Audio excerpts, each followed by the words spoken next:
El tema de hoy, hermanos, es transformados por las dificultades. La serie Cómo superar lo que estamos pasando. Usted tiene su bosquejo ahí en la mano. Si no lo tiene, pídaselo a alguien. Para los hermanos que están sintonizándonos, ayer no pudimos dar una hoja y fue que se me fue justamente enredada con otra. Entonces les falté toda una hoja, no pude predicar ayer. Pero hoy vamos a ver cómo puedo ser transformado por las dificultades. Vamos a hablar de la santidad. Vamos a hablar de cómo Dios toma lo malo que me ha pasado, hermanos, y lo convierte en bien. Hemos estado hablando, hermanos, de varias partes del duelo, varias partes del luto. Y recuérdense que hablamos primero, número uno, hicimos la introducción de cómo lo estamos superando. Y dijimos que podemos superar nuestras pérdidas, hermanos, gracias a lo que sabemos. Podemos tener gozo, podemos tener paz y podemos tener esperanza porque sabemos todo lo que Dios dice en su palabra. Por eso la palabra y el conocimiento de la palabra nos trae tanta paz. Lo segundo que vimos fue la primera etapa de una pérdida y es la conmoción. Es cuando tu mundo se derrumba, cuando nos dan una noticia fatídica acerca de la salud, que tenemos cáncer, que un ser querido tiene cáncer, que perdimos a alguien, que nos proponen el divorcio, que hay una separación. Todo esto duele mucho, hermanos. Hay gente que desde la noche a la mañana perdió lo que tenía en el banco, se lo saquearon, hermanos. Hay gente que le llega la noticia, aún en matrimonios, hermanos, de que le van a rematar la casa, y entonces la doña nada más vuelve a ver al marido. ¿Cómo? Nunca le dijo nada, hermanos, estaba enjaranado y nunca le dijo nada. Eso trae una conmoción, y hablamos de la conmoción. ¿Qué hacer ante la conmoción? ¿Cómo ayudar a la gente que está en conmoción? ¿Y cómo prepararme para que la conmoción sea menos fuerte? Lo segundo que hablamos fue acerca del dolor, ¿se acuerda? Se vale sentir dolor, se vale estar en duelo. El duelo es una temporada, no podemos decir cuánto dura. Dijimos que todas estas fases no son lineales, sino que pueden venir una con otra y el mismo día y en el mismo momento todas. Tener derecho a llorar, tener derecho a estar triste, hermanos, el dolor. Lo tercero que hablamos, hermanos, fue acerca de quejarnos, cómo pelear con Dios y ganar. Y hablamos de Jacob, ¿verdad? Y dijimos que una pelea se trata de saber quién tiene el control. Y que cuando peleamos con alguien muy fuerte, demasiado fuerte, digo yo, como Dios, lo mejor es rendirnos. Peleamos con Dios porque Él quiere que peleemos con Él, porque Él nos deja que peleemos con Él, y es la lección que vamos a tener en las casas, si Dios quiere, esta semana. Y lo mejor para ganar una pelea, hermanos, con Dios es rendirse, no hay otra. Por eso pasamos a la cuarta etapa, que es la rendición.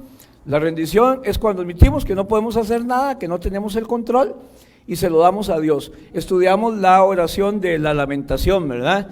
¿Cómo podemos lamentarnos? Porque hemos escuchado acerca de la oración para pedir, la oración de adoración, la oración de alabanza, de acción de gracias, pero nunca se nos enseñó cómo lamentarnos, cómo quejarnos. Y dijimos que la oración de la queja tenía 4 etapas, y vimos las 4 etapas de la oración para quejarnos.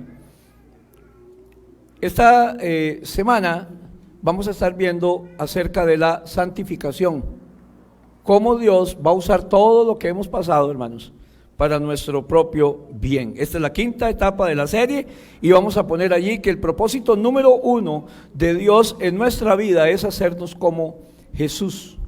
El primer propósito de Dios para nuestra vida es que Dios quiere hacernos como Jesús. Vemos, hermanos, que es parte de los fundamentos de esta iglesia, de los propósitos de Dios. Primero, ser parte, yo nací para adorar a Dios, ¿para qué estoy aquí en la tierra? También estoy, hermanos, para estar en comunión, en familia. Y lo tercero, que no es por ningún orden, es también que Dios quiso hacernos como Jesús, y eso lo hace a través de el discipulado. Aprendemos cómo ser como Jesús. Fuimos creados para ser como Cristo, hermanos. No para ser un Dios, ni para ser un Diosito, pero sí para ser como Cristo. Romanos 8:29 dice... Romanos 8:29, Dios los conocía antes de que el mundo fuera creado. Él decidió que fueran como su Hijo.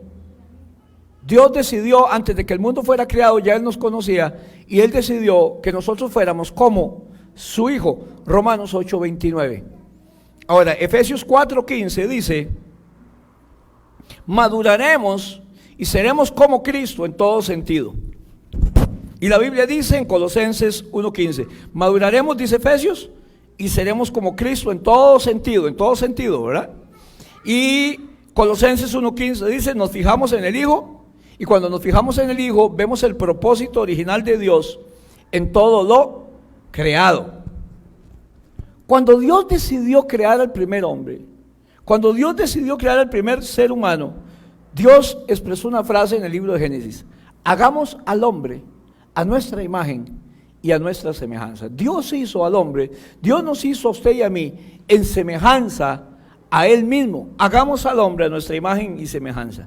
Y no me malinterprete, hermano, no estamos diciendo aquí que usted va a ser un Dios, ni que usted va a ser un diosito, aunque en los Salmos David repite una frase que dice, vosotros sois dioses. Le está hablando a los jueces, sois dioses en el sentido de que ellos tenían el poder de la vida y de la muerte. Ellos podían mandar a matar a alguien y le podían perdonar la vida a alguien. Ese es el contexto del que está hablando. Pero por allí salió un hombre que se llamaba Jesús hecho hombre y ya se murió, pobrecito Jesús, se murió 2 veces. Entonces, hermanos, no podemos malinterpretar lo que la Biblia dice. Sí podríamos decir que de tal padre, tal hijo, o que de tal palo, tal astilla, hermanos. Dios quiere que seamos, hermanos, como Jesús. La Biblia dice que debemos ser como Jesús en carácter. Así que significa que llegar a ser como Jesús, lo que la Biblia le llama es tener el fruto del Espíritu. ¿Qué es llegar a ser como Jesús? Tener en nosotros el fruto del Espíritu: amor, gozo, paz, paciencia, benignidad, bondad, fe, mansedumbre, templanza o dominio propio. Llegar a ser como Jesús, el fruto del Espíritu Santo, el fruto que está determinado por 9 partes, pero es un solo fruto. Todos nosotros tenemos que tener todas las partes del fruto del Espíritu. ¿Me voy a entender? Amor, gozo, paz, paciencia, benignidad, templanza, fe, mansedumbre, dominio propio. Tenemos algunos de estas partes del fruto, y yo lo describo siempre como una mandarina, ¿se acuerda? Una mandarina es una mandarina, pero tiene varios gajos, ¿verdad? Se le llaman. Y alguno de esos gajos es más pequeño. Cuando estábamos chiquititos nos encantaba que nos lo diera porque era el gajito del niño. Bueno, así me enseñaron a mí, el gajito del niño.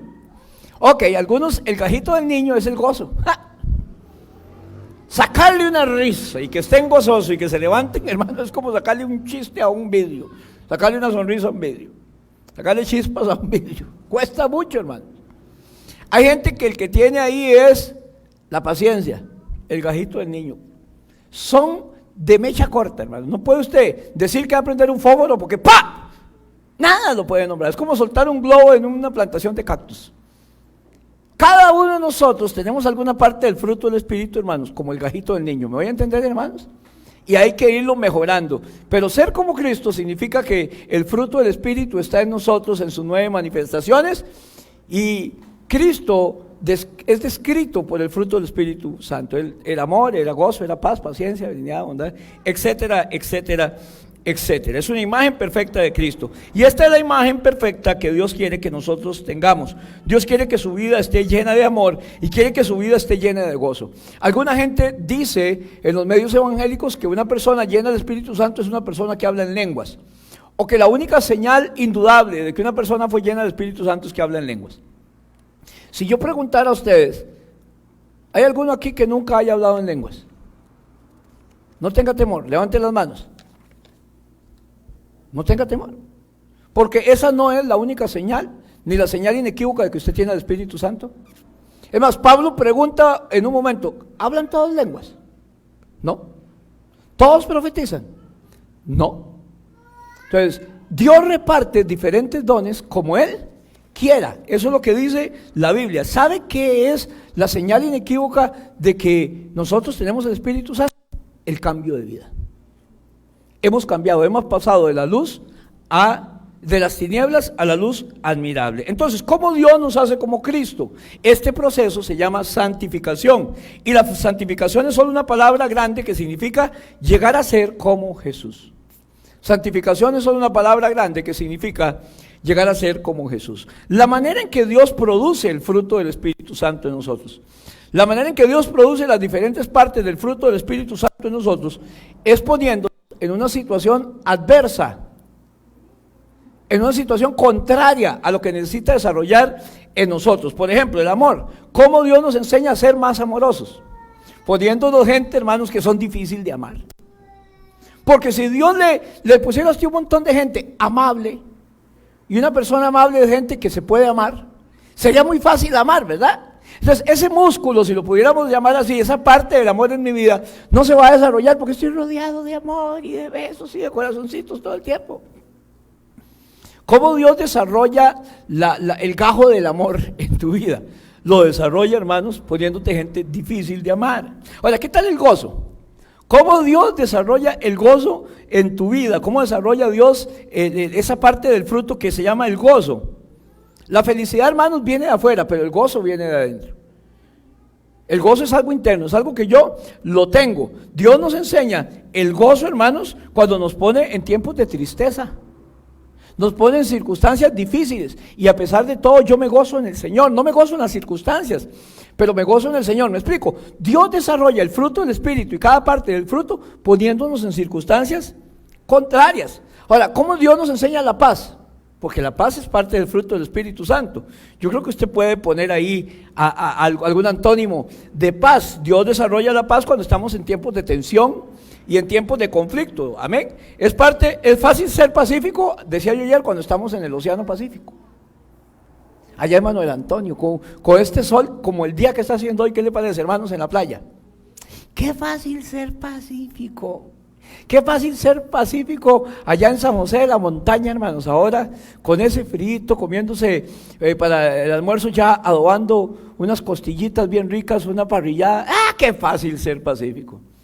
Pero Dios nos da ese gajo de la paz, esa parte del fruto del Espíritu, hermanos, cuando nos pone en momentos difíciles y tensión. Así que, hermanos, hay momentos que Dios va a permitir en tu vida para que ese músculo, esa parte del fruto del Espíritu se desarrolle en tu vida. La paciencia. ¿Cómo se desarrolla la paciencia?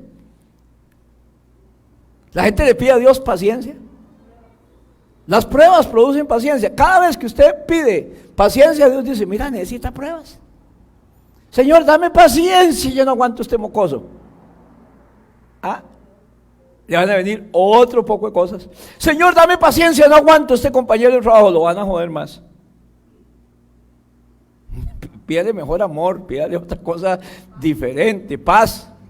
Entonces, hermanos, Dios nos va a poner a esperar más para tener paciencia, y cada vez que usted le pida más, pues van a venir más pruebas, va a permitir más pruebas. Entonces hay 4 cosas que ayer me comí una porque se me perdió la página, que Dios usa para hacerte como Jesús. Y estas son las cosas con las que Dios va a santificar tu vida. Número 1, lo primero que Dios usa para hacerte como Jesús es su Espíritu.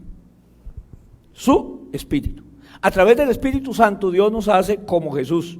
Cuando Dios pone y ya puso el Espíritu dentro de usted, Él produce amor, gozo, paz. No puede estar triste un corazón que alaba a Cristo. Otra cancioncilla por ahí más movidilla del panameño decía, el cristiano no puede estar enojado. El cristiano no puede estar enojado. Lo primero que Dios usa es el Espíritu, y entre más permitamos que el Espíritu Santo ministre en nuestra vida, Dios va a hacernos más como Jesús. Amén. Lo segundo que Dios usa para hacernos como Jesús es su palabra. Si algo Dios usa es su palabra, y a través de su palabra, hermanos, cuando permitimos que esa verdad entre en nuestra mente, es una verdad que nos transforma. Entre más sabemos de la palabra de Dios, entre más absorbamos la palabra de Dios, más seremos como Jesús. Juan 17:17 dice, santifícalos en tu verdad, tu palabra es la verdad. Santificarlos es ser como Jesús, y la Biblia dice, santifícalos en tu verdad, tu palabra es la verdad. La tercera cosa que Dios usa para hacernos más como Jesús es a otras personas, y la siguiente página me la brinqué. Dios usa a otras personas. La gente nos da apoyo, la gente también nos desafía, la gente nos ayuda y también la gente nos quiere minimizar, la gente nos alienta y también la gente nos estorba, y Dios usa a la gente para hacernos más como Jesús. Usa gente difícil para desarrollar la paz, usa gente difícil para desarrollar la paciencia, usa gente difícil para desarrollar el amor, pero usa gente también para fortalecer el amor. Hay gente que nos ama, hay gente que nos cuida, hay gente que nos chinea. ¿Cuántos dicen amén? O todo lo que ustedes tienen alrededor son un poco de bichos raros. No, hay gente muy linda alrededor de nosotros, hay gente muy amable. ¿Verdad que sí, hermanos? Pero hay una manera que Dios usa, y ayer me la brinqué, que es la manera de la que vamos a hablar hoy. Cuarto, la cuarta manera que Dios usa para hacernos como Jesús es que Dios usa problemas. Todos los que están en la casa que ya no pudieron copiarlo, Dios usa problemas. Mediante la presión, el dolor e incluso a través del sufrimiento, Dios lo usa para hacernos más como Jesús. Ve lo que dice 2 Corintios 4:8. Por todos lados nos presionan las dificultades, pero no nos aplastan. Estamos perplejos, pero no caemos en la desesperación. Somos perseguidos, pero nunca abandonados por Dios. Somos derribados, pero no destruidos. Y después dice, mediante el sufrimiento, o gracias al sufrimiento, por medio del sufrimiento, nuestro cuerpo sigue participando de la muerte de Jesús, para que la vida de Jesús también pueda verse en nuestro cuerpo. Participamos de la vida de Jesús y así se va a reflejar en nosotros la vida de Jesús en nuestro cuerpo. Después de este pasaje sobre problemas, Pablo lo resume diciendo lo siguiente: es por eso que nunca nos damos por vencidos, a pesar de los problemas, porque aunque nuestro cuerpo está muriéndose, nuestro espíritu va renovándose cada día. Pues nuestras dificultades actuales no son pequeñas y no durarán mucho tiempo. Son pequeñas, y no durarán mucho tiempo. Sin embargo, nos producen una gloria que durará para siempre. Los problemas no van a durar mucho, pero la gloria que produce va a durar para siempre. Así que no miramos las dificultades que ahora vemos, en cambio, nos enfocamos, fijamos nuestra vista en cosas que no pueden verse, pues las cosas que ahora podemos ver pronto se habrán ido, pero las cosas que no podemos ver permanecerán para siempre. Quiere decir que cada problema tiene un propósito. Cada problema que ha venido en tu vida, cada pérdida que ha venido en tu vida, tiene un propósito. Somos transformados por nuestros problemas nos cambian. Las cosas negativas que nos pasan nos transforman. Y hay una razón para los problemas en las vidas. Algunas personas piensan que es por mal, pero Dios quiere usarlos para bien en su vida. Los problemas no vienen por mal, ni porque Dios se enojó con nosotros y sacó la faja. Los problemas vienen porque Dios va a transformarnos y va a permitir los problemas. No que Dios los mandara, pero los va a permitir, porque Dios nunca va a quitar algo de tu vida que te va a cambiar. Para muchos chiquitos levantarse temprano, bueno, han estado un poquito más vaguillos con las clases virtuales, pero levantarse a las 6 para estar a las 7 en la escuela no es muy bonito, pero es necesario. Y los papás tenemos que luchar para que los niños vayan a la escuela. Y algunos de nosotros, de una generación un poquito más grande, pasamos tiempos en que 2 veces nos cambiaron el horario, ¿se acuerda? Adelantaron el horario. Entonces cuando usted entraba a las 7 de la mañana, en realidad eran las 6 de antes. Adelantaron 1 hora para que usted saliera temprano y usara más la luz del día, eran problemas ahí de ahorro. Entonces usted para entrar a las 7 ya no se levantaba a las 6. Depende de donde viviera, había que levantarse antes, sino que se levantaba a las 5 de la mañana. Entonces yo oía ciertos noticieros que a veces me acuerdo: ¿por qué ser gordo? ¿Por qué ser gorda? ¿Por qué tener un estómago prominente? Eso lo presentaban como a las 4:30 de la mañana, hermanos, antes de Radio Reloj, porque yo lo que oía hasta antes de eso era y escuela para todos, y hemos llegado al punto cuando estaba en el cenit. Nos cambiaron la hora, pero le decimos a nuestros hijos que sigan yendo a la escuela. ¿Por qué? Porque es bueno. Dios no manda esos problemas. Toda buena dádiva, todo don perfecto proviene del Padre de los cielos, pero Dios los permite porque nos conviene. Cada problema tiene un propósito y Dios quiere usarlos para bien en mi vida. Y algunas personas creen que cuando nos convertimos en cristianos ya no debería haber problemas. Y hay gente que predica eso, que ya no debería haber problemas. Pero la Biblia dice: en el mundo van a tener problemas, en el mundo tendréis aflicción, dijo Cristo.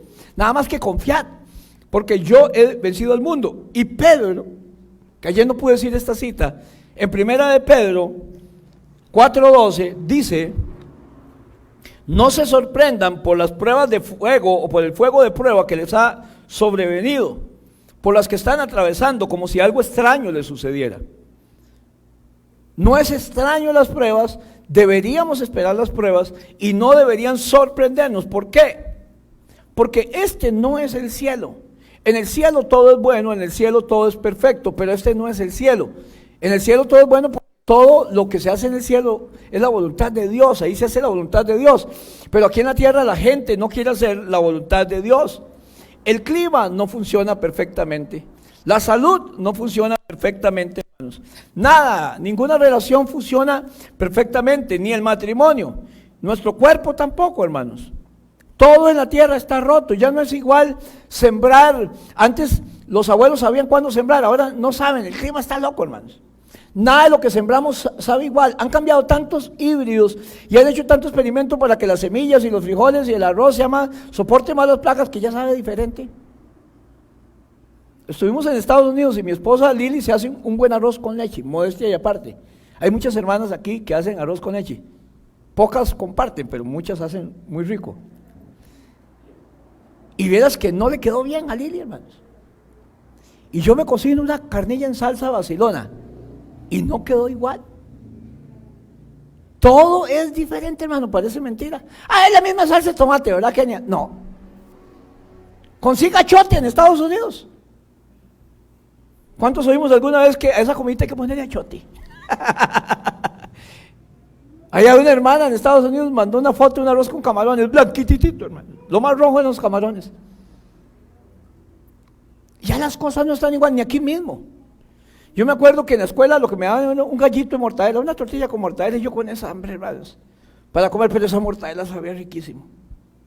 Si hoy se compraba un gallo de salchichón, qué rico que sabía. Ahora cuesta conseguir un gallo de salchichón y se lo cobran como si fuera un kilo de carne. Kilo de salchichón, 4,000, 3,500, para que sea regular. Decía un hermano que tenía una fábrica de salchichón, que el salchichón de él lo podían comer en Semana Santa sin miedo, pues no tenía carne. Era pura harina, y eso es lo que le echan ahora, carne artificial. Yo conocí que hay algo que se llama carne artificial. Es una carne preparada con algunos sobros de gallo pinto y de huevo y de frutas, hermanos, y un montón de harina. Amén. Todo está roto en este mundo, hermano y hermana. Y hay muchas cosas que pasan en este planeta que no son la voluntad de Dios. El sufrimiento no es la voluntad de Dios. Que alguien sea violado no es la voluntad de Dios, hermanos. Que alguien pierda su vida, la vida de un hijo, tampoco es la voluntad de Dios en un accidente. Así que no todo lo que sucede en la tierra es de Dios, pero incluso el quebrantamiento, Dios quiere usarlo y lo usa para sacar algo bueno. Aunque no él lo permitió, porque Dios no puede estar interviniendo y poniendo la mano para que usted no le agarre un carro cuando usted pasó la calle sin volver a ver para ningún lado y usted quiere que Dios mate al señor del camión por la imprudencia suya. Hay cosas que Dios no va a hacer, hermanos. Cualquiera puede sacar el bien del bien, pero Dios es especialista en sacar lo bueno de lo malo. Yo no sé qué cosas malas están sucediendo en tu vida, ni han sucedido o van a suceder, porque es un lugar donde vamos a estar en el día malo, o estoy saliendo del día malo, o estoy a punto de entrar al día malo. Pero la Biblia dice en el Salmo 34:18 que el Señor está cerca de los quebrantados de corazón y Él rescata a los de espíritu destrozado. Cuando tenemos problemas, cuando pasamos pruebas, pérdidas grandes, creemos que Dios está a kilómetros. Pero el salmista dice claramente en el Salmo 34:18 que cercano está el Señor a los quebrantados de corazón. Grábese eso. Cuando sintamos que Dios está a kilómetros, Salmo 34:18, Él está cercano a los quebrantados de corazón. Amén, hermanos. Así que cuando Dios me ve pasando por tiempos difíciles, Dios también está sufriendo, está llorando, pero Él quiere usarlo en mi vida. Dios pudo hacer que en la Biblia José no fuera a la cárcel ni fuera vendido por sus hermanos, pero no lo hizo. Porque si no, Israel hubiera muerto. Israel no tenía la capacidad, hermanos, para recoger la cantidad de grano que tenía Egipto y el dinero para hacer los grandes graneros y los grandes bodegas para guardar el grano. Sin embargo, Dios usa a José, permita que lo vendan, lo echen en un hueco, una cisterna, lo vendan a Potifar, ahí le mientan, lo lleven a la cárcel y de la cárcel pase a ser el segundo de Faraón y administrador de todo Egipto, para que José administrara. Faraón se lo dijo: ¿y a dónde más voy a encontrar a alguien con este espíritu de Dios que usted tiene? Lo voy a poner a usted a cargo de todo. Los 7 años de abundancia, guarde en graneros, para que en los 7 años de escasez podamos vivir. Israel era un pueblo pequeño, Israel era Jacob y sus hijos, y Dios hizo eso para preservar al pueblo de Israel. Dios también pudo haber evitado que metieran a Daniel al foso de los leones, pero Dios no lo hizo. Porque Dios lo dejó que cayera en un montón de leones hambrientos. Los leones tenían hambre, no se lo comieron, porque Dios mandó un ángel y les puso bozal para el COVID a los leones. Y no dejó que se lo comieran, hermanos. Pero cuando a Daniel lo sacan y le dice Daniel, el Dios tuyo pudo librarte de los leones. Sí, Señor. Inmediatamente traigan a los sátrapas. Y tiraron a los sátrapas. Se dice que no habían caído al suelo. En el aire los agarraban los leones, hermanos. Tenían un filo increíble.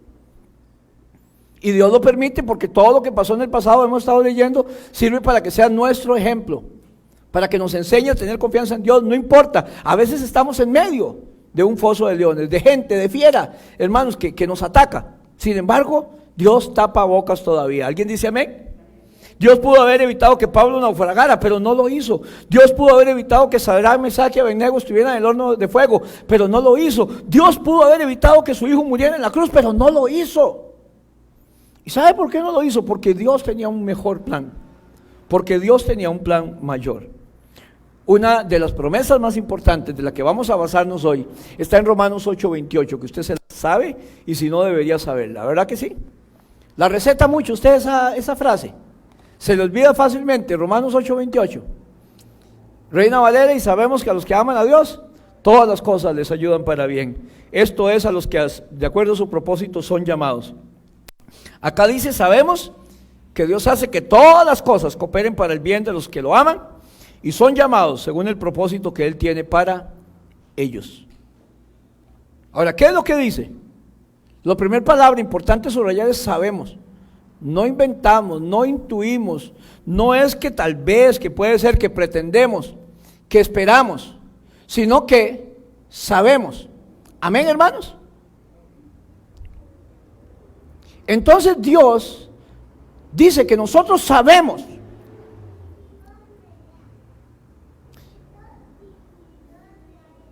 Estamos seguros, en otras palabras, que todo nos va a ayudar para bien. ¿Amén, hermanos? Entonces Dios dice, sabemos, pero también dice que Dios hace. Cuando dice que Dios hace que todas las cosas ayuden para bien, David, dice que hay un diseño detrás de todo, no es que Dios esté inventando. Las cosas que vienen a nuestra vida, Dios hace que ayuden para bien. Puede ser, hermanos, que sus padres no lo hayan planeado, pero Dios sí lo planeó. No hay hijos ilegítimos, puede haber padres ilegítimos, pero nunca hay hijos ilegítimos. Usted está aquí porque Dios quiso. El primero que inventó que usted naciera y que usted estuviera aquí fue Dios. ¿Cuántos dicen amén, hermanos? Dios quiso que usted estuviera aquí. Y usted está aquí con un propósito. 300 millones de jupones salieron junto con usted. Usted era bien jupón y bien feo. Algunos siguen siendo jupones, pero son más bonitos. Y sin embargo, llegando al óvulo había como 100. Y usted fue el único que llegó ahí y entró duro y a la cabeza. ¿Por qué Dios permite que usted le gane a 300 millones de jupones sin tener un propósito? Dios tenía un propósito con usted, hermanos. Amén, hermanos. Dios tenía un propósito con usted. Entonces Dios hace que todas las cosas trabajen para el bien de nosotros. Pero Dios usa a sus padres porque Él necesitaba su ADN.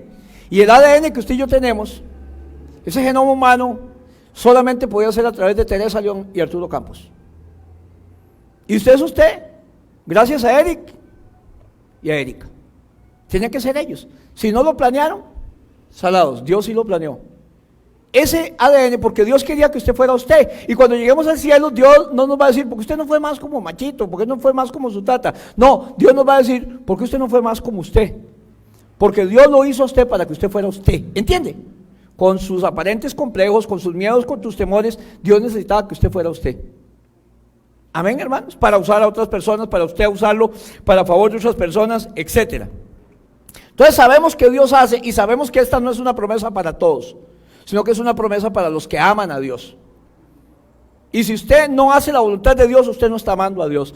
¿Usted ama a Dios? Sí, yo amo a Diosito. Ay, Diosito poderoso, yo lo amo tanto. Pero vive en adulterio, pero pasa robando, pasa mintiendo, pasa en pleitos, en disensiones, en ira, en contiendas. Estos son las obras de la carne, no los frutos del Espíritu, ni el fruto del Espíritu. Entonces, el que ama a Dios vive como Dios dice y guarda sus mandamientos. Ahora, lo siguiente que dice el versículo, hace todas las cosas, porque el plan de Dios para tu vida incluye tanto lo bueno como lo malo. No hay nada que Dios no pueda utilizar para bien de tu vida. Toma lo peor que hay en tu vida, hermanos, y hace cosas buenas. Aún la muerte de su hijo, Dios la utilizó para bien suyo y para bien mío. El diablo creyó que estaba golpeando a Dios y que estaba golpeando a la humanidad, que está matando al Hijo de Dios. Sin embargo, no sabía que estaba firmando su derrota. Dios hace que todas las cosas cooperen para bien. Este versículo no dice tampoco que a todos les sucede lo bueno. Tampoco dice que todo lo que sucede es bueno, pero sí que Dios usa todo para bendecirme. Tampoco es una promesa para todo el mundo, es solo para los que aman a Dios. Romanos 5, del 3 al 4 dice: al enfrentar pruebas y dificultades, sabemos que nos ayudan a desarrollar resistencia, y la resistencia desarrolla firmeza de carácter. Cuando pasamos pruebas, dificultades y pérdidas, nos ayuda a desarrollar resistencia, y la resistencia produce firmeza de carácter. Todo lo que ha ocurrido en tu vida se lo entregamos a Dios, hermanos, y Dios va a sacar algo bueno de ello. ¿Sabe cómo es? Como que hay un experto y dice: tengo un montón de hierro y un montón de cosas, tome, y a mí no me sirve para nada, tómelo. Hay gente que hace algo así, hermanos, hace inventos, se reinventa, tiene resiliencia, hermanos, y dice uno: jamás creí que pudiera salir algo bueno ahí. Es como con nosotros. Mucha gente no creyó que pudiera salir algo bueno de nosotros, pero Dios es experto en sacar bendiciones. ¿Cuántos aquí han hecho un queque? Hoy solo hay una venezolana, ¿verdad? Porque ahí lo que hacen son tortas. Son queques, nada más que le llaman tortas, en otros lados son pastel. Pero cuando usted hace un queque, ¿qué le echa? Duro. Harina, huevo, leche, azúcar, polvo de hornear. Algunos se ha comido 3 cucharadas de polvo de hornear solas. ¿Sabe qué? Buenísimo, mentiroso, ni solo que lo castiguen a uno. Algunos se ha servido una taza de harina, ojalá con sed, o comer leche en polvo. Usted se ha comido 2 huevos crudos, así, masticados. La agarré, sí, porque yo me los he tirado también, de tortuga y todo. Pero masticar, yo agarro 2 huevos y hago: ay, qué rico. O los muevo así como para el queque, y ay, qué cosa. Porque yo podía golosear las naranjas, bueno, la estopa de la naranja que dejaba mi hermana ahí después de que hacía queques muy ricos, mi hermana Sandra. Pero yo los huevos nunca me los comía así. Pero qué vacilón, una vez que usted los revuelve, ¿qué sale? No sale una torta. O sea, en Puerto Rico sí que hacen muchas tortas, pero aquí, en Venezuela, pero aquí sale un pastel. Pero solos esos elementos son feos. Dios es especialista en tomar todo lo que pasa en mi vida, lo revuelve y saca un pastel. ¿Me doy a entender, hermanos? De eso, ese es el mejor resumen de Romanos 8:28. Dios toma todos los elementos que pasan en mi vida, Claudia, los revuelve y saca algo bueno de todo eso que por aparte es duro. Entonces, ¿qué es lo que Dios quiere hacer en tu vida? El propósito número 1 de Jesús, de Dios, es hacernos como Jesús. Él va a tomar todo lo bueno y lo malo de nuestra vida, las cosas secas, las cosas amargas, los ratos de llanto, y va a hacer un pastel. La Biblia dice esta promesa: todo eso lo compartiremos con Cristo si de alguna manera sufrimos como Él sufrió. Seguramente si sufrimos como Él sufrió, también compartiremos con Él la honra que recibirá. Queremos ir al cielo. ¿Cuántos vamos para el cielo? ¿Cuántos van al cielo? ¿Le da miedo decirlo? A mí no me da miedo, yo voy para el cielo. Y esta es la esperanza que tengo, y la esperanza no avergüenza. Puedo tener esperanza porque quiero ir a ver a mi mamá.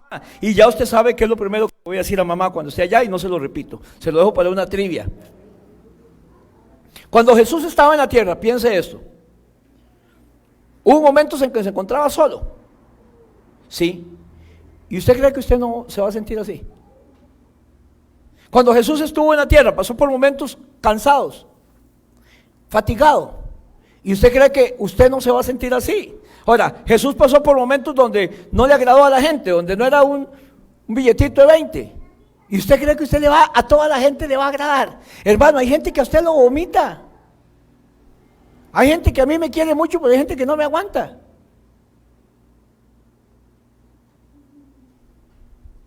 Las generaciones van pasando en la iglesia y va a llegar un momento en que hay generaciones de la iglesia que yo no puedo pastorearlas. Por eso necesito gente con confianza y en eso estamos pensando y en eso estamos ya planeando, hermanos. En trabajar más con mentoría y en poner gente también, ir delegando, porque a mí lo que yo veo que me encanta, hermano, es ayudar a otros pastores, hermanos. ¿Qué hago? Me encanta ayudar a otros pastores, hermanos, que están sufriendo solamente por no acomodar 2 o 3 piezas ahí, hermanos, y no preparar gente. Y hay mucho material, muchas campañas de crecimiento que yo puedo darles, son gratuitas. Algunas de esas yo las compré, bueno, la iglesia las compró. Y las últimas las estoy comprando yo, no la iglesia. Pero eso hay que comprarlo en línea, traerlo a Estados Unidos o como sea, hay que comprarlo. Y si yo lo tengo, hermano, yo puedo donárselo a gente que no tiene plata, pero ni para comer. Y prepararlos para que no sufran por lo que ya uno sufrió. De eso se trata esto, de eso se trata las enseñanzas, de eso se trata la vida y la Biblia. Y Dios te va a llevar a través de todo lo que Jesús pasó para formarte y hacerte como Jesús. Entonces, ¿qué hacemos? ¿Cuál es la clave, hermanos, para manejar los problemas de la vida? Hay 3 cosas que hay que hacer. Lo primero que vimos, la primera parte, hermanos, es cómo Dios y por qué Dios permite los problemas y permite las pruebas. Recuérdense que en la última lección nos rendimos a Dios. Pero una vez que nos rendimos a Dios, ¿qué tiene que pasar? Yo tengo que analizar todo lo bueno que va a salir de esto, hermanos. Y cómo Dios va a hacer que esto ayude para bien, porque la última lección es servicio. Y cómo Dios va a usar este problema para que yo dé un servicio, una predicación de vida. Hay muchas cosas que son únicas en usted y hay cosas que solo usted ha pasado. Y cuando alguien esté en ese problema, nadie mejor que usted para aconsejarlo. ¿Sabe que hay muchos muchachos que desean no tener papá porque los anda a monte? Pero cuando el papá se muere o la mamá les hace mucha falta. Y pueden aconsejar a muchos jóvenes y decirle, usted no sabe lo que es estar sin papá. Ahora, muchos se descarrían de verdad, estaban deseando que les dijeran, ¡puerta, papá! Pero muchos saben cómo guardarse aún sin tener ese control de un padre, ni a quién dar referencia, ni a quién es darle nada de lo que están pasando.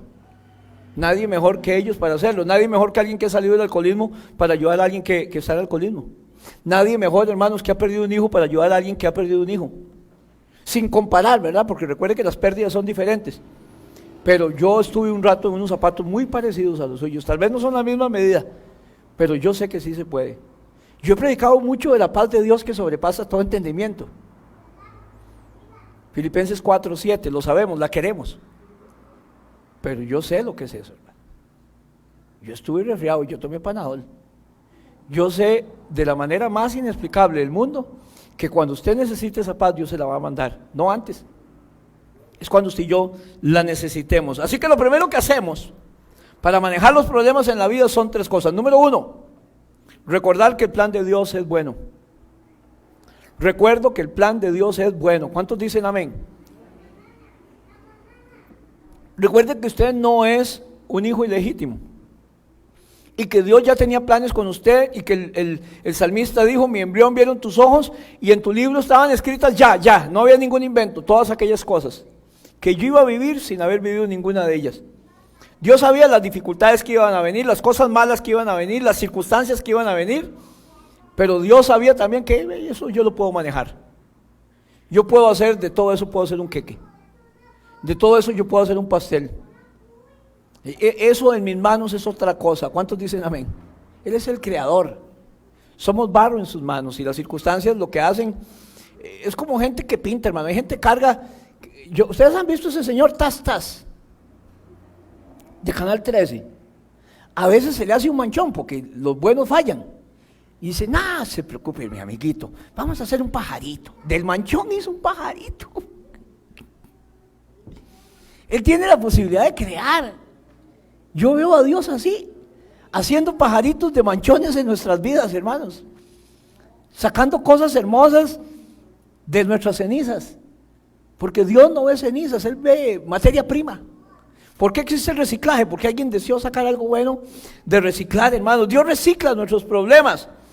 Jeremías le dijo una vez al Señor: porque yo sé muy bien los planes que tengo para ustedes, dice el Señor, planes de bienestar y no de calamidad, a fin de darles un futuro y una esperanza. Dios tiene un futuro para usted y para mí, y va a hacer que todo esto que está sucediendo ayude para bien. Va a ayudar para bien. Eso también va a pasar. José tenía 11 hermanos, y Dios hizo, hermanos, y permitió que lo vendieran, que cayera mal, que contara lo que no tenía que contar y sus sueños, porque José llegó un día y le dice: mi tata, y están los hermanitos comiendo, miras que soñé. ¿Y qué soñó, José? Usted se lo pasa en las nubes soñando, y le dice: sí, yo soñé que había 11 estrellas que se inclinaban a mí, que era otra estrella, y el sol y la luna también. Este día su mamá y yo también lo vamos a adorar. Eso cae mal, ¿verdad? A la gente no le gusta eso. De feria había una argolla, porque Jacob tenía argolla con José. Le compró a Luis Josecito, dijo Melissa, le compró una manta de colores. Y no era que usted compraba, sino que eran o el teñido, o había que poner pieza por pieza. Una túnica de colores. Y a ellos andaban con esos gajos ahí de la ropa americana, hermanos. Y José, de marca y de diseñador, más o menos eso era, hermanos. Y José le caía mal a sus hermanos, y José era un sabelotodo. Y José, hermanos, entonces llegó un día y su papá lo mandó a ver a los hermanos, porque el hombre de números, ¿qué va, mi tata? Yo creo que Rubén se le está yendo a usted con plata. Yo creo que Simeón pasa durmiendo mucho. Y José caía mal. ¿Quiere usted caer mal? Sea un buen trabajador donde usted está. La gente le va a tener envidia, la gente le va a caer mal, porque ese es un sapo, ese es un... No digo lo que pensé. La gente le cae mal que alguien llegue a trabajar y que sea honrado. Si todos roban, si todos agarran chorizo y mordidas, y usted no agarra, entonces, y se está paseando en el negocio. Entonces José cayó mal, lo vendieron como esclavo, porque lo iban a matar. Que Rubén intervino, hermanos, y no lo venden, lo echan a una cisterna. Ahora, ¿qué hacemos? En eso le salvó la tanda a José, o Dios permitió que pasara una caravana de ismaelitas, lo venden como esclavo, lo llegan a Egipto. El hombre era bien parecido, era fuerte, era joven, y lo venden como esclavo a Potifar, el administrador de todo Egipto. José hace que sobresalga, porque cuando hay un cristiano, hermanos, las cosas tienen que salir bien. Y la gente no sabe lo que es tener un cristiano, hermanos. Usted es una bendición donde quiera que usted está, créaselo. Y entonces José es contratado y todo era bendecido en casa de Potifar. Pero todo estaba a cargo de él. Entonces la esposa de Potifar dijo: José, ¿verdad que todo aquí es, lo que tiene Potifar está a cargo suyo? Usted puede hacer lo que quiera, ¿sí? Yo soy de Potifar. Vieja más chollada. Y José era bien guapo, pero José es la mejor, yo creo que de ahí salió el dicho: es mejor que digan aquí corrió que aquí quedó. La mujer esta lo fue a agarrar, hermano, cuando el hombre andaba ahí con una túnica medio saliendo del baño o algo, era la costumbre. Y la vieja resbalosa, hermano, dijo Cantinflas, se le tira encima, y el hombre sale en carrera y lo deja desnudo, y José corre y ve lo que es Satanás, ¿verdad? ¡Ay, me quiso robar, me quiso violar el hebreo que está aquí! Ganas tenía, pero no. Y José sufre, hermanos, por hacer la voluntad de Dios. Y Dios permite que vaya a la cárcel. Y allí el carcelero, es que el Espíritu de Dios cuando está una persona es diferente, hermano, Dios marca la diferencia. Y entonces halló gracia y lo puso de segundo, y era la cárcel más bonita de todo Egipto. Yo no sé si habrá cárceles bonitas, pero ahí había un hijo de Dios que cambia las circunstancias. Y entonces José está en la cárcel, después el copero y el panadero tuvieron un sueño, y creo que fue el copero el que perdonaron, al otro le cortan la cabeza y dice: acuérdate de mí cuando estés donde Faraón. Pero la gente se olvida de uno cuando está en opulencia. A los 2 años el faraón tuvo un sueño, Dios le permite un sueño a Faraón, el de las 7 vacas flacas, el de las 7 vacas gordas, 7 espigas gordas, 7 espigas todas hechas leña. Las 7 vacas flacas se comieron a las 7 vacas gordas, las 7 espigas hechas leña se comieron a las 7 espigas gruesas. Y llamaron a José. El hombre se acuerda de José que interpretaba sueños, y llega y le dice a Faraón. Faraón le pide a José, José le interpreta y le dice: son 7 años de abundancia, las vacas gordas es el mismo sueño porque es firme, por eso es 2 veces, y las 7 espigas gruesas también es lo mismo, 7 años de bonanza. Pero después van a venir 7 años de escasez como nunca ha habido. Y si nosotros no tomamos medidas, se van a comer todo lo que hubo durante la abundancia. La gente seguramente iba a despilfarrar y todo.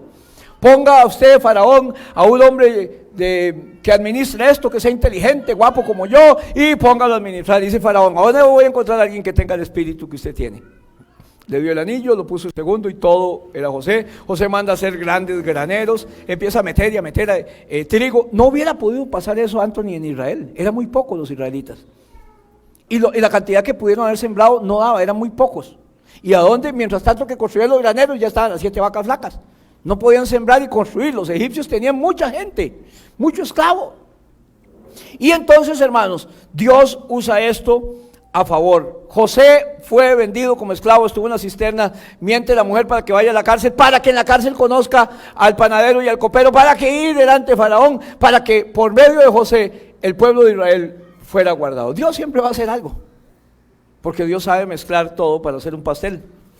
Y entonces en el capítulo 50, verso 20, Jacob muere porque él manda a traer a su familia, y dicen sus hermanos, José, verás que papi dijo, papi, ahora sí era papi, dice, dígale a Chepillo que cuando yo muera, que los trate muy bien a ustedes y que los perdone. Mentira, no dijo eso. Pero entonces ellos, en capítulo 50, verso 20 de Génesis, y José le dijo a sus hermanos, es verdad que ustedes quisieron hacerme mal, pero Dios transformó ese mal en bien, para lograr lo que hoy estamos viendo, salvar la vida de mucha gente. José comprendió que Dios usa todas las cosas para bien, que es lo que después recopila Pablo en Romanos 8, 28. Amén, hermanos. Así que el plan de Dios es bueno. Cuando esté pasando por estas circunstancias negativas y mis pérdidas, yo voy a recordar para que Dios cambie, voy a recordar, cambie en mi vida y aproveche todo, hermanos, porque no vamos a desperdiciar la mala experiencia. Dios nunca va a desperdiciar una mala experiencia, hermanos, para que todo obre para bien. No me enfoco en mis problemas, sino que me enfoco en el plan de Dios y digo, Señor, tu plan es mejor que lo que estoy viendo.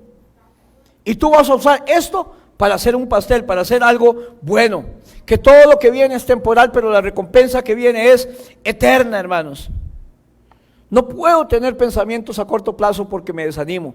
Tengo que tener pensamientos hacia la eternidad. Lo primero que hago es que recuerdo el plan de Dios. Lo segundo que hago es que hay que regocijarse y dar gracias. Número 2, regocijarse y dar gracias.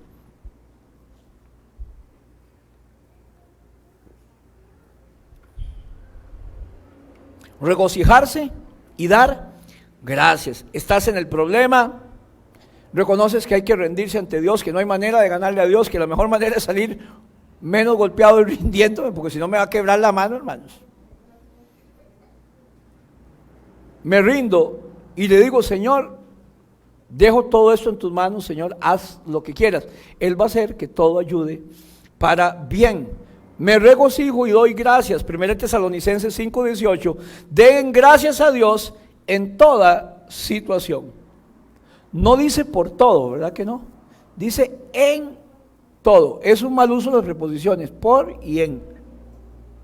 En lo malo que a mí me pasa, yo le doy gracias a Dios. No le doy gracias a Dios por lo malo que pasa. Le doy gracias a Dios en la pérdida de mamá, en el momento, en el sepelio. Pude hablar, dar unas palabras, hermanos, cuando mamá todavía estaba en la camita o ya la habíamos pasado a la caja, hermanos. Yo siempre creí, siempre de corazón, que yo no iba a poder decir absolutamente nada. Cuando yo iba a un funeral, yo me quedaba así y decía, ¿cómo hace Arturo para hablar así? Por un conocido, por una amistad, por mi hermana. Pero yo pude dar las palabras allí en la sala de mami. Pero hay que dar gracias, no porque mamá murió, yo no doy gracias a eso. Yo quisiera comer tamales de mamá en diciembre. Para mí son los mejores tamales del mundo. Ahora, no es solo por los tamales que la extraño. La extraño por sus cosas, por sus dichos. La extraño por sus salidas. Cuando uno le decía algo que no le gustaba, le hacía así. Debe pegar un solo. No crea que no puedo pegarle, decía mi mamá. Todavía soy su mamá. Sí, mi mamá, hay que decirle que sí. Por eso no puede usted discutir con nadie. Pero no doy gracias por eso, doy gracias en medio de eso. Yo no doy gracias a Dios porque, mira, violando a esa chiquita, gracias a Dios. No suena, ¿verdad? Pero aún en medio de ese problema, yo puedo agradecerle a Dios. En todo, no por todo. Porque no todo lo que pasa es la voluntad de Dios. Amén. Hay el libre albedrío y el hombre malo va a sacar cosas malas y el hombre bueno va a sacar cosas buenas. Damos gracias a Dios en el dolor. ¿Por qué en el dolor? Porque sabemos que Dios nos ama, que Dios está con nosotros, que Dios se preocupa por nosotros, que Dios tiene el poder para cambiarlo y que Dios lo va a usar para siempre, si se lo entregamos a Él. Filipenses 4:4, vea lo que dice: regocíjese, en otra preposición, en el Señor, no en los problemas, en el Señor. Regocíjese en el Señor. Filipenses 4:4. ¿En qué me regocijo? En el Señor. No me regocijo en mis circunstancias, me regocijo en el Señor. Lucas 6:23. Alégrense en aquel día y salten de gozo, pues miren que les espera una gran recompensa en el cielo, hermanos. Entonces recuerdo el propósito de Dios y me regocijo en Él, Señor. Dios tiene un propósito en todo esto. Dios va a sacar cosas buenas. Lo tercero que usted y yo tenemos que hacer, hermanos, ante una pérdida grande, cuando nos rendimos en el Señor y admitimos que solo Él tiene el control, que yo no puedo, que mejor se lo dejo a usted, es, hermanos, negarse a renunciar. Me dijo Mario que se les había jodido el motor de allá del taller, Mario, y había que ponerlo. Había un motor de repuesto. ¿Por qué no lo puso, Mario? Porque no sabe cómo se pone. Y es un trifásico y pone las fases mal. Oiga, yo me imagino aquel motor echando chispas, pero no, me imagino el tate de Mario. Lo mejor era que dejar todo queditito, y si yo no puedo, se lo dejo al que sabe, porque yo hago la torta peor y la voy a seguir embarrando. Usted sabe 2 motores y lo que vale arrollar un motor de ese caballaje, hermano, de esa potencia. Cuando usted no puede con lo que está pasando, mejor déjelo al que sí puede. Y cuando usted está perdiendo el control de las circunstancias, mejor déjese al que tiene el control. Dios nunca pierde el control. Hay que hacer una canción: Dios siempre tiene el control. Creo que ya hay una canción que dice eso. Dios siempre tiene el control. Me niego a renunciar, porque una de las cosas que la gente hace cuando tiene estos problemas, hermanos, no es ni discutir con Dios, ni quejarse con Dios. Porque yo me quejo con Dios, no me quejo de Dios. Quejarse con Dios es adoración, quejarse de Dios es pecado. Pero yo me quejo con Dios. No se quejan con Dios, por eso Dios deja que peleemos con ellos, porque sea como sea, está atrayendo su atención. Pero hay gente que huye de Dios, deja todo botado. Yo conozco gente que se ha apartado de Dios por la pérdida de un hijo, porque Dios no hizo lo que ellos le pidieron. Porque tal vez se levantó un hermano, los que hay en muchas iglesias muy lindos, que son solo profecías, y profecías, y dicen: así dice el Señor, tu siervo te va a servir y lo voy a mandar a la nación, y se murió al otro día. Yo lo he visto con estos ojos. No estuve en esa oración porque se la espanto. Pero todo el mundo que empieza a Richie, Chini, Winnie, Wii, hablando en lenguas, y después profecía, como si yo para dar una profecía tengo que hablar en lenguas. Conste, yo hablo en lenguas y muy bonitas, dijo Pablo, y estoy ensayando unas muy buenas, dijo mi hermano Arturo. Estoy inventando unas muy lindas. Y creo en la profecía, pero la profecía es lo que Dios da para su pueblo. Para su pueblo, no para una persona específica. Eso es una palabra de ciencia, cuando es a una persona. Yo creo en todo eso. ¿Cuántos creen en los dones del Espíritu aquí, hermanos? Yo lo creo. Pero hay gente que es una emoción, Claudia, que anda tirando palabras que Dios no ha dicho. Y más bien eso es una lamentación. Dice: ¡ay! De los que dicen: Jehová dijo cuando Jehová no ha dicho nada. Ilusionan a esa familia y Dios le da una palabra y se muere. Entonces, ¿quién habló? ¿Qué Dios más bateador? Cuando está contento para que yo le ore y le dé el diezmo, me manda una palabra. El otro día dice que eran varas. Ese no fue Dios el que habló. Fue el ser humano movido por sentimientos. Fue el ser humano movido por emociones. Y así hay muchos pseudo profetas, hermanos, que andan dando palabras y Dios no ha dicho nada. Porque cuando Dios dice algo, se cumple. Siempre que Dios dice algo, se cumple. A veces, siempre. ¿Aló? Renuncio, no, me niego a renunciar. Santiago 1, del 3 al 4 dice: ustedes aprenden a soportar con fortaleza el sufrimiento, pero procuren que esa fortaleza los lleve a la perfección, los lleve a la madurez plena, que es lo mismo, madurez y perfección en la Biblia, es teleios, sin que les falte nada. O sea, que los lleve a cumplir el propósito para el cual usted está aquí en la tierra, a la perfección, a la madurez plena. Cuando estoy pasando por un problema, tengo 2 opciones: puedo orar y decirle al Señor: Señor, que esto sea fácil, o le puedo decir: Señor, usa esto para bien en mi vida. Le aconsejo que lo haga. Señor, usa esto para bien en mi vida, ayúdame, Señor, si es tu voluntad, sácame de esto, pero sobre todo, úsalo para bien en mi vida, porque, hermanos, Dios es Cuando yo escribía esto, ayer no lo decía, pero me imaginaba a Dios jugando tablero o un experto jugando ajedrez. Oiga, hay unos bichos jugando tablero, hermanos, que se saben todas las movidas, como los juegos de play y todo. Hay gente que inventa movidas y después se las manda a otros. Dios le pone al diablo, hermano, le pone una fichita y dice, aquí está, me lo como, qué tonto que es Dios. Y entonces hace el diablo, ¡cuas! Y se lo come. Y después hace Dios, rácata, rácata, rácata, rácata, rácata, rácata, coróneme, y lo dejó con menos de la mitad de las fichas. Ese es Dios. La gente piensa mal contra nosotros, pero Dios lo torna para bien. Se comieron una ficha, como don Ramón en el juicio del Chavo. Dios callado, pero Dios sabe la respuesta. ¿Cuántos dicen amén, hermanos? Señor, úsalo para mi bien. Cuando comprendes que el propósito de Dios no es para hacerte sentir incómodo, sino para hacerte más como Cristo, las cosas van a tener sentido en tu vida. La próxima vez, tenga cuidado cuando dice, Señor, ¿por qué me está pasando esto? ¿Para qué te está pasando eso? Hay un propósito. No sabemos todas las respuestas y no las vamos a saber hasta que estemos en el cielo, hermanos. Pero sí les sugiero, hermanos, que aprenda a cambiar la pregunta y no le diga por qué sucede esto, sino qué quieres que yo aprenda, Señor. ¿Qué quieres enseñarme, Dios? ¿Cómo puedo ser más como tú, Señor? Porque el propósito de Dios en nuestra vida es que seamos más como Jesús. Vamos a orar en esta mañana, hermanos. Yo quiero bendecirlos a todos, Señor, mientras oramos. Si usted está pasando por un problema difícil ahora mismo, pasando por momentos duros, puede ser un problema financiero, un problema de salud física, la pérdida de un ser querido, un problema el cual usted no puede controlar, hermanos, déselo al único que tiene el control de todo, hermanos. Tal vez tienes temor, tienes dudas. Dígale, Señor, quiero confiar en ti y que tú saques lo bueno de esto malo, Señor. Señor Jesús, hay mucha gente, Señor, que yo no sé lo que están pasando. Y el diablo quiere hacer cosas malas en mi vida. Y a veces hay gente mala en mi vida. Y hay cosas que suceden en mi vida que no son cosas de mi agrado. Pero yo sé que tú lo vas a hacer para mi bien. Y sé que tú puedes sacar lo bueno de lo malo. Gracias, Señor, por tomar incluso las amarguras y unirlas, y moverlas y batirlas, para sacar algo rico de ellos, Señor. Ayúdanos a todos a tener un pensamiento a corto plazo, dejarlos ahí más bien, y no tener pensamientos a corto plazo, sino, Señor, darnos cuenta de que tú estás construyendo mi carácter, y que estás usando todo esto, Señor, y que no vas a desaprovechar una mala experiencia, sino que lo vas a usar para el bien en mi vida.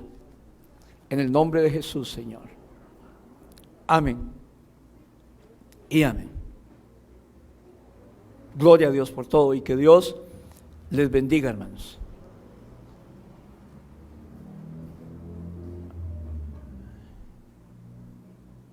Tenemos la Santa Cena, hermanos. Así que